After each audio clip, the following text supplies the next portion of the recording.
Mama dulu pernah skip kelas matematik sebab nak pergi makan dekat kantin tau. Dangkal betul lah Mama dulu. Ayah pernah tak pergi sekolah 3 bulan sebab tangan patah main rugby tau.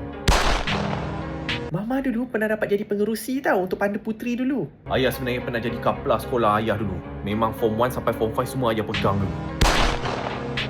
Dulu time sekolah memang ramai gila yang minat Mama tau. Dulu ayah pernah lawan 5 orang budak form 5 serentak. Mama ingat dulu Mama kena call boyfriend Mama malam-malam sebab takut kantornya atuk kamu. Kalau kamu nak tahu, ayah dulu malam-malam pernah jadi Batman untuk selamatkan Gotham City.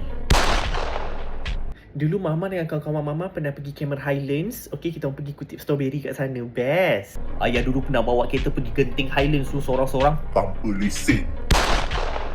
Mama dulu pernah je meniru time exam, tapi macam tanya kawan kat tepi gitu-gitu je lah. Ayah dengan kawan ayah dulu pernah kena gantung sekolah sebab kantoikan soalan bocor SPM 2014. Sampai semua satu batch SPM 2014 tu kena repeat SPM. Kalau kamu nak tahu, Mama pernah dapat pelajar terbaik SPM 2014 tau. Dulu ayah pernah hantam semua jawapan matematik, tapi still dapat A.